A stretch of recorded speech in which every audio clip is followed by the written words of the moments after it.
Buenos días, nuevamente les damos la más cordial bienvenida al canal del Colegio de Medicina San Raymond. El día de hoy tocaremos un tema por demás importante e interesante, cuya identificación temprana y un tratamiento inmediato influirán en la mortalidad de este grupo de pacientes con esta patología. El tema a tratar el día de hoy será anafilaxia. ¿Cómo definimos a la anafilaxia? Bueno, pues la anafilaxia es un síndrome multisistémico, agudo y potencialmente letal que va a resultar de la liberación de mediadores derivados de mastocitos y basófilos hacia la circulación. Existen diferentes mecanismos a través de los cuales se puede producir una anafilaxia.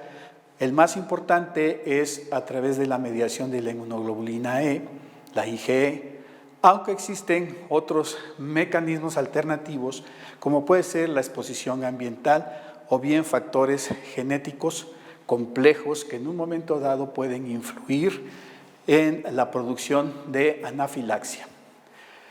Las reacciones más importantes que se presentan en este grupo de pacientes son derivadas de reacciones inmunológicas mediadas por quienes, mediadas por medicamentos, mediados por alimentos, o bien mediados por piquetes de insectos. Sin embargo, existe un grupo de reacciones que son no inmunológicas y que se caracterizan por que se produce una liberación súbita de mediadores de mastocitos y basófilos sin que exista alguna influencia de alguna inmunoglobulina, como lo veremos más adelante. La Organización Mundial de Alergias categoriza a la anafilaxia como una anafilaxia inmunológica y anafilaxia no inmunológica. Dentro de la anafilaxia inmunológica, habíamos comentado que el principal mecanismo son las reacciones mediadas por IgE o por inmunoglobulina E, aunque también existen reacciones mediadas por inmunoglobulina G, las cuales no se han observado en humanos, se han observado en animales, pero no en humanos. Y la tercera reacción que pueden presentar la anafilaxia inmunológica son aquellas reacciones mediadas por complemento y complejos inmunes que se unen para en un momento dado manifestar una anafilaxia. Bien, vamos a recordar un poco cómo se lleva a cabo esta respuesta inmune. Cuando se presenta un antígeno, en este caso sería un alérgeno, porque estamos hablando de alergias. Las células presentadoras de antígenos de inmediato, ¿qué van a hacer? Van a reconocer a este antígeno a través de receptores que tienen en su membrana y de inmediato van a pasar la información hacia las células, hacia los linfocitos CD4, linfocitos T CD4, que son linfocitos vírgenes que nunca han sido en un momento dado estimulados si este antígeno alérgeno no era conocido. ¿Qué es lo que sucede entonces cuando esta célula virgen, célula T virgen, se estimula? Va a traer como consecuencia dos aspectos que son muy importantes. Lo que se conoce como la expansión clonal y posteriormente la diferenciación. La expansión clonal va a consistir en aquella memoria que van guardando cada uno de los linfocitos o muchos linfocitos, ¿sí?, secundario al estímulo antigénico específico. Eso es la expansión clonal, o sea, es la memoria. A tal grado que cuando se presente nuevamente este antígeno ya existe una respuesta mucho más importante por el sistema inmune. Y por otro lado viene lo que es la diferenciación. En este caso, la diferenciación se va a establecer porque va a haber una alergia, va a haber un alérgeno que va a estimular y entonces la diferenciación se establece a través de la producción de citocinas como es la interleucina 4 y la interleucina 13 que van a traer como consecuencia el estímulo de los linfocitos TH2 que son fundamentales para la respuesta alérgica y estos TH2 van a estimular a los linfocitos B, que como todos sabemos, ¿sí?, a través de las células plasmáticas producirán las diferentes inmunoglobulinas que conocemos. En este caso sería la inmunoglobulina E. Por otro lado, los TH2 también estimularán a eosinófilos, basófilos y a mastocitos directamente. Las células presentadoras de antígeno, como aquí lo muestra en este caso, también estimulan directamente a los linfocitos B para la producción de inmunoglobulina E, que es, como ya dijimos, el mecanismo más importante, ¿sí?, generador de una reacción anafiláctica. Bien. Entonces, ¿qué es lo que sucede? En la reacción mediada por IgE, el alérgeno, que se llama aeroalérgeno, penetra ¿hacia dónde? Hacia las amígdalas. Este alérgeno es capturado y degradado por las células presentadoras de antígenos que a través de interleucina 4 y interleucina 13 presentan la interacción con las células T helper TH2 que ya habíamos mencionado y las células B o los linfocitos B. Esto que va a generar la producción de inmunoglobulina E, que se conoce como alergénica específica, ¿sí? ¿Qué pasa posteriormente? Existe una penetración de la inmunoglobulina E al torrente circulatorio y posteriormente viene la difusión ¿hacia dónde? Hacia los tejidos de esta inmunoglobulina E. Todo este mecanismo que va a generar que la inmunoglobulina E, que tiene un receptor llamado FC de alta afinidad, que es el receptor FC epsilon R1, se une a los mastocitos tisulares y a los basófilos circulantes, y entonces esto es lo que directamente va a generar la liberación de mediadores inflamatorios. Estos mediadores inflamatorios traerán como consecuencia los signos y síntomas de la reacción alérgica mediada por inmunoglobulina E. Bien, otro de los mecanismos que habíamos mencionado es el mecanismo de la unión de complejos inmunes con el complemento. Hay que recordar que el complemento se va a activar a través de 3 vías. La vía clásica, que en este caso es la vía que se estimula ante las respuestas a un alergeno, que es mediada por complejos inmunes, antígeno anticuerpo. La vía alternativa, que es activada por la superficie de microorganismos, cuando tenemos una invasión bacteriana, ¿sí? Esta vía es la que finalmente se estimula, y la vía de la lectina, que es activada por la unión de lectina a mannoses. Pero en este caso, la vía más importante, hablando desde el punto de vista del contacto con alérgenos, es la vía clásica. ¿Por qué? Porque es la vía que nos va a generar los complejos inmunes. En la reacción entonces mediada por complejos inmunes y complemento, hay un dato que es muy importante, que no se identifica una inmunoglobulina E drogoespecífica. ¿Esto qué quiere decir? Que esta reacción es independiente de la producción de inmunoglobulina E.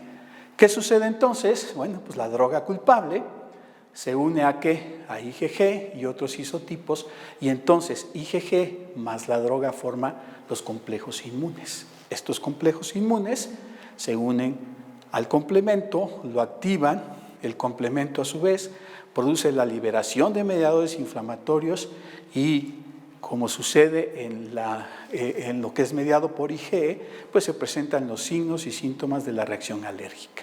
Aquí es muy importante volver a comentar que no se identifican inmunoglobulina E drogoespecífica. Muy bien. Por otro lado, la anafilaxia se clasifica en no inmunológica, y esta es causada por agentes o eventos que inducen una súbita degranulación de mastocitos y basófilos en ausencia de ¿qué? De inmunoglobulinas, o sea, no tenemos en estos casos inmunoglobulinas. ¿Cuáles son estos tipos de mecanismos no inmunológicos que se pueden presentar? Bueno, pues tenemos el primero, que es la activación del complemento en ausencia de la formación de complejos inmunes.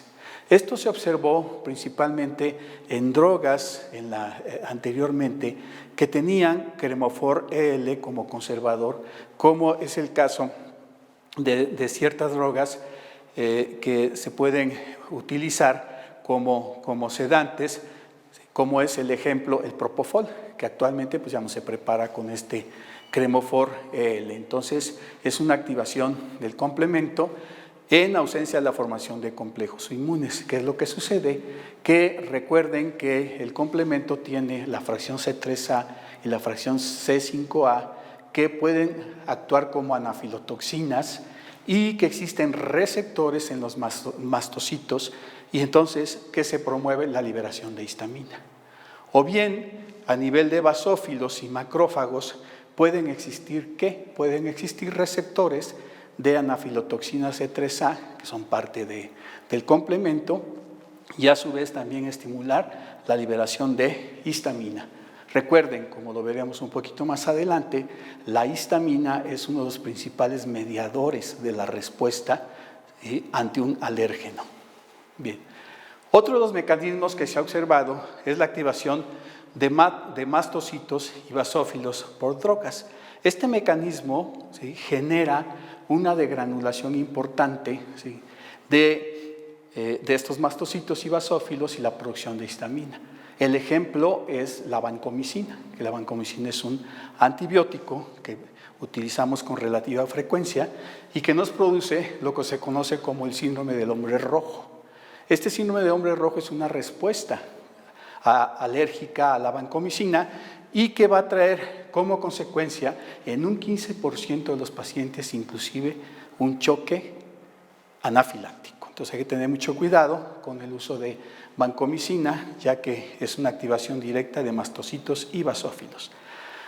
La tercera, o el tercer mecanismo, es lo que se conoce como la urticaria por frío. No se sabe a ciencia cierta cuál es el principal mecanismo de esta urticaria por frío, pero sí se sabe que cuando un individuo es expuesto al frío, ya sea al medio ambiente frío o inclusive a sustancias frías, puede desencadenar esta urticaria por frío, caracterizada por la presencia de eritema, prurito y edema principalmente, y una degranulación muy importante de mastocitos con la producción de grandes cantidades de histamina. Se ha visto o se cree que existe algún mecanismo que pueda producir esto, como es la presencia de proteínas anormales, como son crioglobulinas o criofibrinógenos, o bien de tipo idiopático. Entonces se presenta esta reacción que se llama urticaria por frío. Y el cuarto mecanismo que se presenta en aquellas respuestas no inmunológicas es la activación directa de la vía de la quinina calicreína, la cual genera bradicinina, C3A y C5A, que ya vimos que son anafilotoxinas, y el ejemplo es el sulfato de condroitina sobre sulfatado, que va a producir este tipo de reacción. Entonces, nosotros podemos tener reacciones inmunológicas o reacciones no inmunológicas que hacen cada vez más complejo el entendimiento de esta patología. Bien, una vez entonces que existe la degranulación de los mastocitos y basófilos, estos van a producir ¿qué? Van a producir mediadores bioquímicos y sustancias quimiotácticas. Les mencionaba que uno de los mediadores bioquímicos más importantes es la histamina. Y se ha observado en diferentes estudios que los niveles de histamina correlacionan con la severidad de la respuesta de un paciente, de tal grado que entre mayor liberación de histamina, mayor será la respuesta, mayor será la severidad de la respuesta en la anafilaxia. La histamina entonces va a producir una liberación en la piel y genera la urticaria que presentan estos pacientes. Mas, sin embargo, la histamina puede tener una liberación sistémica sin que necesariamente esté asociada a urticaria, y esto traerá como consecuencia cambios cardiovasculares y hemodinámicos, los cuales serán mucho más severos en casos en donde exista una mayor liberación de histamina. ¿Cómo se establece la acción de la histamina en la anafilaxia? Pues está mediada por la unión a receptores H1 y H2 en las células blanco. Recuerden que hay receptores H1, H2, H3 y H4. Sin embargo, en el humano, los importantes son los receptores H1 y H2. Bien, ¿qué pasa cuando se estimulan los receptores H1 y H2? Nos va a dar una determinada sintomatología, como es la presencia de rubor, la hipotensión arterial que presentan estos pacientes y la cefalea. En cambio, cuando el estímulo solamente se abarca a receptores H1, entonces cuando los pacientes pueden tener broncoespasmo, taquicardia, prurito, rinorrea, siendo evidente el broncoespasmo muy importante porque es un generador de falla respiratoria. Otro de los mediadores que se han observado es la triptasa. ¿Qué es la triptasa? Pues es una proteasa, es una proteína específica que es abundante en los mastocitos humanos. Esta triptasa, que ya dijimos que es abundante en los mastocitos humanos, también podemos encontrarla en pequeñas cantidades en basófilos y precursores mieloides. ¿Qué es lo que sucede con la triptasa? Bueno, pues va a activar el complemento y va a producir hipotensión y angioedema, va a activar las vías de la coagulación e inclusive producir una coagulación intravascular diseminada en pacientes con anafilaxia severa. O bien va a producir la activación del sistema de contacto quinina-calicreína con hipotensión y producción también de ¿qué? De angioedema. Entonces la triptasa, una proteasa específica, ¿sí? También es muy importante como un mediador, ¿sí? Finalmente, de la respuesta a un alérgeno. El óxido nítrico es un gas molecular que actúa como una molécula que mensajera en la mayoría de los sistemas orgánicos humanos. O sea, todos nosotros producimos óxido nítrico.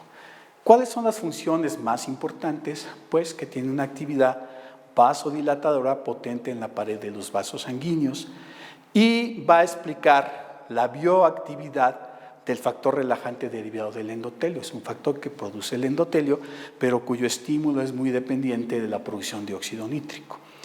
Por lo tanto, va a participar el óxido nítrico en el control homeostático del tono vascular y la presión sanguínea que regional. Es muy importante para la vasodilatación, manteniendo equilibrios con factores vasoconstrictores como puede ser la endotelina 1, ¿no? Que se produce también en el endotelio vascular.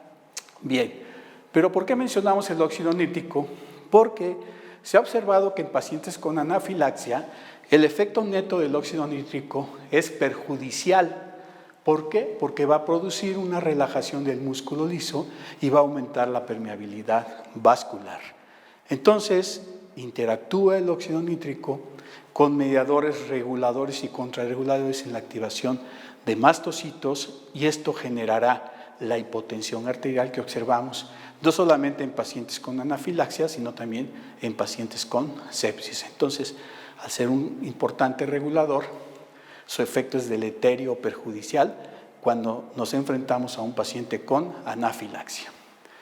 Bien, existen también receptores del factor activador plaquetario que han sido identificados en subtipos de mastocitos humanos.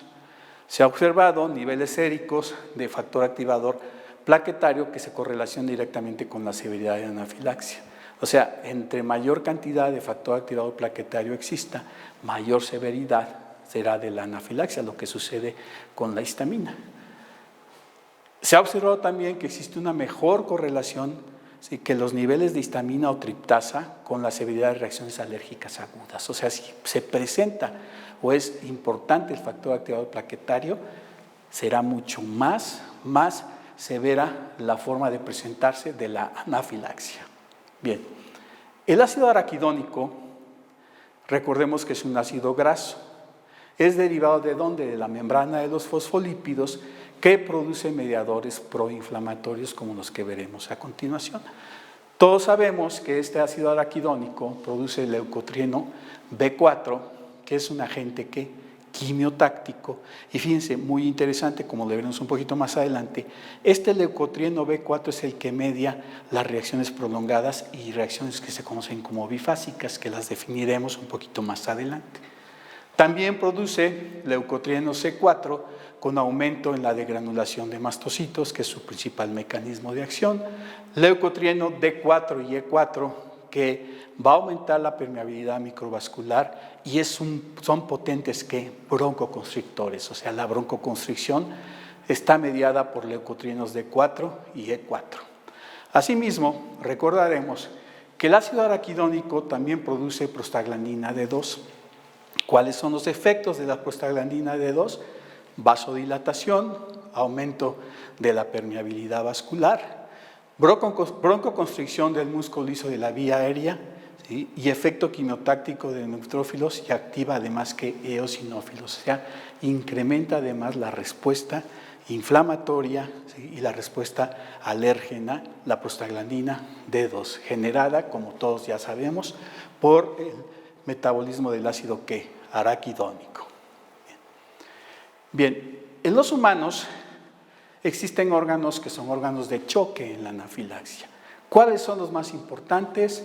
El corazón, la vasculatura, los pulmones, y las fatalidades son divididas entre ¿qué? Entre el colapso circulatorio y el paro respiratorio, que son los dos aspectos, cuando veamos el manejo posteriormente, que son dos aspectos importantísimos que debemos de vigilar en un paciente con una reacción anafiláctica. Bien, en relación al sistema cardiovascular, se ha observado que estos pacientes presentan depresión miocárdica profunda, presentan una depresión miocárdica profunda, e inclusive hay una revisión que menciona el caso de unos pacientes que requirieron un balón de contrapulsación aórtica por la depresión tan severa que presentaban miocárdica. También va a producir isquemia miocárdica, en donde se presenta dos síndromes, que son el síndrome de Cougnis y el síndrome de Takotsubo. El síndrome de Cougnis, ¿sí?, se presenta por una vasoconstricción de las arterias coronarias, que inclusive ha llegado a infartar a los pacientes, esta vasoconstricción de las arterias coronarias en el síndrome de Cougnis. Y recordar que el síndrome de Takotsubo es un síndrome que se presenta por estrés, es una disfunción ventricular izquierda secundario a trastornos en la pared libre del ventrículo izquierdo, y que se ha observado en pacientes que son sometidos a estrés muy importante. Pues estos dos síndromes de Cougnis y de Takotsubo se han observado que se presentan en pacientes con anafilaxia y que presentan isquemia miocárdica. También se han observado defectos de la conducción cardíaca, ¿sí?, así como arritmias que van desde arritmias auriculares, ventriculares y anormalidades de la onda T. Un aspecto importante también en relación a este compromiso cardiovascular es que los mastocitos se acumulan en las placas ateroscleróticas de las arterias coronarias. ¿Y esto qué? ¿Qué trae como consecuencia? Pues una exacerbación de una enfermedad cardíaca subyacente, en la cual va a existir la degranulación de los mastocitos que provocan la ruptura de la placa durante eventos miocárdicos agudos y anafilaxia, precipitación de un síndrome coronario agudo por vasoconstricción y disminución del volumen intravascular, y la inducción de agregación plaquetaria por el factor activador plaquetario, y la activación de las vías de la coagulación, los cuales van a traer como consecuencia o van a predisponer a una mayor trombosis de las arterias coronarias. O sea, si una respuesta anafiláctica se presenta en un paciente con una cardiopatía subyacente, pues el pronóstico en este grupo de pacientes pues no será tan bueno, ¿no?, ya que va a haber una exacerbación de esta enfermedad cardíaca subyacente. Esto es un punto que hay que tomarlo en cuenta, hay que tenerlo en cuenta ante un paciente que presente con estas características, que presente una respuesta alérgica. Bien. A nivel de la vasculatura se ha observado que existe una desviación masiva de líquidos que ocurren durante la anafilaxia debido a un aumento en la permeabilidad vascular. Se ha observado en diferentes estudios que un 35% del volumen intravascular puede desviarse al espacio extravascular en 10 minutos. O sea, en 10 minutos ya ha pasado hacia el espacio extravascular, ¿sí?, el 35% del volumen circulante. ¿Qué pasa cuando sucede? ¿Qué pasa cuando se lleva a cabo esta desviación? Bueno, pues puede haber una respuesta compensadora mediada ¿por qué? Por catecolaminas, angiotensina 2, endotelinas, y puede ser que el paciente se llegue a estabilizar. Más sin embargo, puede haber una elevación anormal de las resistencias vasculares periféricas, lo que se conoce como máxima vasoconstricción, y una resistencia vascular sistémica disminuida a pesar de niveles elevados de catecolaminas. Estos dos aspectos son muy importantes en el manejo de este grupo de pacientes. Si el paciente tiene una máxima vasoconstricción, ¿qué es lo que tenemos que dar? Mayor cantidad de volumen. Tenemos que aportar mayor cantidad de volumen en los pacientes. Si la resistencia vascular sistémica se encuentra disminuida a pesar de niveles elevados de catecolaminas, tendremos que administrar vasopresores para tratar de recuperar la presión de perfusión en esta alteración vascular que presentan estos pacientes. Bien.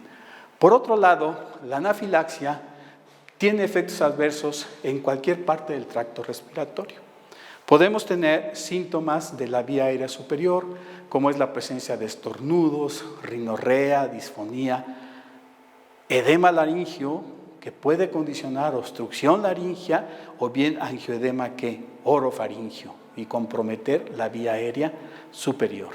O bien, ¿sí?, que pueda tener síntomas de la vía aérea inferior, como son tos, jadeo, tapones de moco, hiperinflación pulmonar, edema, hemorragias, petequias y hasta llegar a la falla respiratoria o paro respiratorio, el cual se puede presentar como una asfixia en la mitad de los casos fatales, ¿sí?, de pacientes con anafilaxia. Entonces, el compromiso respiratorio es muy importante.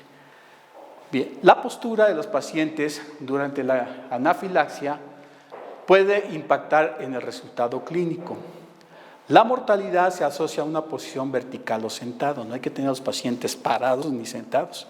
Hay que acostarlos en decúbito dorsal, ¿sí? Y esto se observó en pacientes en hallazgos post-mortem que hubo hallazgos consistentes con actividad eléctrica sin pulso y lo que lo llamaron como ventrículo vacío, ¿sí? Este ventrículo vacío fue atribuido a un retorno venoso inadecuado. ¿Por qué? Por la vasodilatación que ya mencionamos y sobre todo por la pérdida del volumen intravascular por esta desviación hacia el espacio extravascular. Entonces, hay que considerar de manera muy importante la postura. Hablaremos ya sobre la postura cuando veamos el manejo de la anafilaxia. Entonces, el diagnóstico de anafilaxia se basa en los síntomas y signos clínicos y la descripción detallada del episodio agudo. ¿Sí? Hay que investigar con los familiares los antecedentes de actividades previas de la persona, ¿sí?, si ha tenido, por ejemplo, alguna otra reacción de esta índole, también es muy importante describirlo, y eventos ocurridos minutos u horas antes del episodio. Ya veremos cómo la anafilaxia puede ser aguda o puede ser que se presente de manera prolongada o de manera bifásica, como lo veremos más adelante. Bien, existen 3 criterios diagnósticos para la anafilaxia y hay que manejarlos porque cada uno va a reflejar una diferente presentación clínica. Los criterios son los siguientes. El criterio 1, que se va a caracterizar porque la anafilaxia se presenta de manera aguda, ¿sí?, en minutos a horas, va a involucrar la piel, las mucosas o ambos. Recuerden que los signos y síntomas de la piel están presentes en el 90% de los casos. Va a haber urticaria generalizada, prurito, rubor, edema de labios, lengua y úvula. Todos estos más un compromiso respiratorio, reducción en la presión arterial, ¿sí?, en la presión sanguínea, o bien que se asocia a signos o síntomas de mala perfusión orgánica. Entonces, estos 3 más cualquiera de estos 2 generan el criterio 1. En el criterio 2 se presentan 2 o más de los siguientes que ocurren rápidamente después de la exposición a un probable alérgeno. Entonces, se inicia también en minutos o horas o más tempranamente Involucra también a la piel, mucosas con urticaria, hormigueo, edema de labios, lengua y úvula. Va a haber también compromiso respiratorio con una reducción de la presión sanguínea o también asociados síntomas o signos de mala perfusión orgánica. Y aquí muy importante, van a aparecer signos y síntomas gastrointestinales, los cuales son persistentes, como son cuáles: dolor abdominal, tipo cólico y vómito. Entonces, este criterio 2 se caracteriza porque ya el paciente va a presentar signos y síntomas gastrointestinales. El criterio 3 se caracteriza por una reducción en la presión sanguínea después de la exposición a un alérgeno que ya es conocido por el paciente, ¿sí? Entonces, un paciente que ya sabe que es alérgico a determinados alérgenos y es expuesto a este tipo de alérgeno, entonces esta se va a iniciar también en minutos u horas. Aquí la presión sanguínea, la presión sistólica, sufre una caída estrepitosa menor a 90 milímetros de mercurio. Hay una disminución de más del 30% de la presión basal que tenía el paciente. Y si ustedes pueden observar, no tenemos ni síntomas respiratorios ni síntomas gastrointestinales, ¿sí? Ni tampoco síntomas que ataquen a la piel o a las mucosas. Y ese criterio 3 está destinado a detectar episodios anafilácticos en los cuales un solo sistema orgánico está involucrado. ¿Qué quiere decir? Que el criterio 3 expresa pacientes que pueden tener un choque anafiláctico exclusivamente con un deterioro cardiovascular, sin tener ninguna otra manifestación. Algo que es importante en este criterio 3 es que, como les mencioné, existe una exposición a un alérgeno conocido por el paciente. Entonces, si el paciente nos dice soy alérgico a determinado medicamento, pues no hay que dárselo, ¿verdad? Porque pues, se puede presentar una reacción de esta índole, que es una caída estrepitosa, ¿sí?, de la presión sanguínea. Bien, entonces esto definiría al criterio 3. Entonces tenemos 3 tipos de criterio desde el punto de vista clínico para el diagnóstico de anafilaxia. Bien. De tal modo que la anafilaxia puede presentarse, fíjense, con varias combinaciones de aproximadamente 40 potenciales signos y síntomas. Habíamos dicho que en lo que se relaciona a la piel y mucosas, van a ocurrir en el 90% de los episodios, son los que más se presentan. Va a haber rubor, urticaria, hormigueo, edema de labios, lengua y úvula, edema de conjuntivas y edema periorbitario en relación a piel y mucosas. Signos y síntomas respiratorios que van a ocurrir en el 85% de los episodios, son los que se presentan en segundo lugar a los que ocurren a nivel de la piel y mucosas, y se van a caracterizar por la presencia de descarga nasal, estornudos, congestión nasal, picazón en la garganta y canal auditivo, sensación de cierre de la garganta o asfixia, que es cuando nosotros debemos de estar pendientes en estos casos, y cambios en la calidad de la voz. Son signos y síntomas respiratorios que nos deben de alertar ante pacientes con una probable anafilaxia, y ocurren en el 85% de los episodios. También pueden presentar de una manera ya más grave estridor, acortamiento de la respiración, jadeo, tos y una franca dificultad respiratoria. Los signos y síntomas gastrointestinales pueden ocurrir en el 45% de los episodios, se caracterizan por náuseas, vómito, diarrea y dolor abdominal. Es un dolor abdominal tipo ¿qué? Tipo cólico. Los signos y síntomas cardiovasculares que ocurren en el 45% de los episodios, puede haber hipotonía, o sea, un colapso súbito, síncope, incontinencia, mareo, taquicardia e hipotensión arterial, un franco estado de ¿qué? De choque. Bien. La muerte, por lo tanto, por anafilaxia, usualmente va a ocurrir debido a ¿qué? A asfixia por obstrucción de la vía aérea superior o inferior o colapso cardiovascular. Son los 2 aspectos que tenemos que vigilar. ¿Por qué razón? Porque, como hemos visto, la anafilaxia es impredecible, puede ser leve y resolverse si los mecanismos compensadores así lo logran, ¿verdad? O puede ser severa y progresar en minutos a un compromiso respiratorio, cardiovascular y la muerte de nuestros pacientes. La muerte por anafilaxia puede ocurrir en minutos dependiendo del escenario. Se ha visto en estudios que en anafilaxia iatrogénica el intervalo en tiempo entre el inicio de síntomas y el paro respiratorio cardíaco es de 5 minutos. Esto lo observamos ¿con qué? Pues con el uso de ¿qué? De medicamentos, por ejemplo. En anafilaxia inducida por veneno de insectos es de 15 minutos y en anafilaxia inducida por alimentos es hasta de 30 minutos, aunque esto puede variar, ¿sí? Pero sí es muy importante nosotros los médicos tomar en cuenta que en 5 minutos un paciente con una reacción anafiláctica puede morir, ¿okay? Entonces tenemos de tomar en cuenta estos datos extraídos de diferentes revisiones que se han hecho. Bien, les había yo mencionado que la liberación de leucotrienos, ¿sí?, trae como consecuencia que se presente algo que se conoce como la anafilaxia bifásica. ¿Qué es la anafilaxia bifásica? Pues es definida como una recurrencia de síntomas que se desarrollan seguidos de una aparente resolución del episodio anafiláctico inicial, sin ninguna exposición adicional al agente causal, ¿sí? O sea, tenemos la primera reacción, el paciente se recupera y puede volverse a presentar una reacción semejante, aunque no sea expuesto nuevamente al agente causal.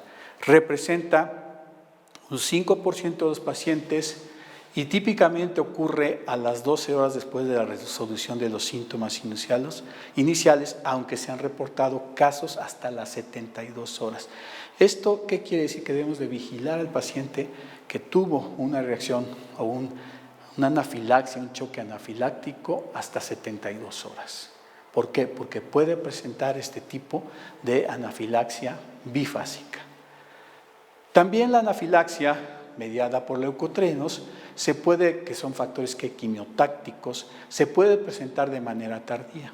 Entonces tenemos dos: la anafilaxia prolongada, que se define como aquella reacción anafiláctica que tarda horas, días e inclusive semanas en presentarse en casos extremos. Es muy rara, pero puede ocurrir. O bien la anafilaxia retardada, que tiene un inicio en horas más que minutos después de la exposición al agente causal. Estos son básicamente, junto con la bifásica, mediados por factores quimiotácticos, como puede ser el leucotrieno B4. Bien. ¿Qué podemos concluir de esta primera parte de la anafilaxia? Los conceptos claves más importantes. Número 1, la anafilaxia es un síndrome multisistémico agudo y potencialmente letal. La anafilaxia se presenta por la liberación súbita de mediadores derivados de mastocitos, basófilos y macrófagos hacia la circulación.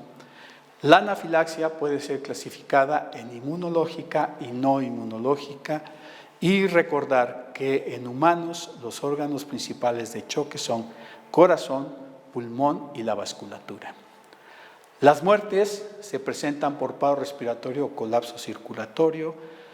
La anafilaxia es asociada con depresión miocárdica, arritmias e isquemia miocárdica. La anafilaxia puede afectar cualquier parte del tracto respiratorio y la asfixia ocurre rápidamente después de la exposición al alérgeno. Ya vimos cómo en 5 minutos o menos puede presentarse esta asfixia. Un severo broncoespasmo durante la anafilaxia característicamente se desarrolla en individuos con asma preexistente. O sea, si es un individuo que ya es asmático, es un individuo que puede presentar un broncoespasmo mucho más grave que ponga en peligro inmediato su vida. Durante la anafilaxia, los tejidos periféricos continúan consumiendo oxígeno a relativamente altos niveles. Es un estado de choque en donde el consumo de oxígeno es importantísimo. La combinación entonces de consumo de oxígeno con vasoconstricción e hipoperfusión lleva a un metabolismo anaeróbico y daño a órganos, como lo hemos observado en otros tipos de choque. Entonces, aquí es importante considerar esto. El reconocimiento, por lo tanto, temprano de la anafilaxia es crítico, es importantísimo y establecer, como lo veremos posteriormente, el tratamiento inmediato. La anafilaxia es impredecible, puede ser leve y resolverse espontáneamente o puede ser severa y progresar en minutos a paro respiratorio, compromiso cardiovascular e inclusive la muerte del paciente.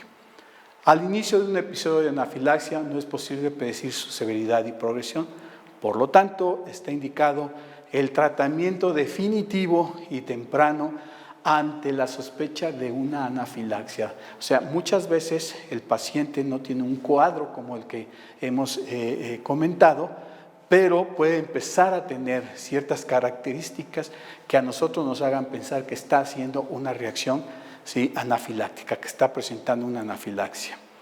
Con frecuencia, por lo tanto, no se reconoce una anafilaxia en estados tempranos cuando el paciente responde mejor al tratamiento. Entonces, tenemos que conocer perfectamente estas características de la anafilaxia para poder actuar de inmediato. Muy bien. Entonces, con esto terminamos primera parte de este tema de anafilaxia. La próxima presentación será exclusiva sobre el tratamiento de la anafilaxia, en donde hay aspectos muy importantes, muy interesantes, y sobre todo llevarnos lo siguiente: hay que identificar de inmediato un paciente con sospecha de anafilaxia o con una anafilaxia ya bien establecida y dar el tratamiento oportuno a la brevedad posible. Muy bien, pues les agradezco mucho su atención a este tema. Los volvemos a invitar a que se suscriban a su canal del Colegio de Medicina San Raymond, en donde continuaremos subiendo videos, subiendo clases de interés lo más actualizadas posibles.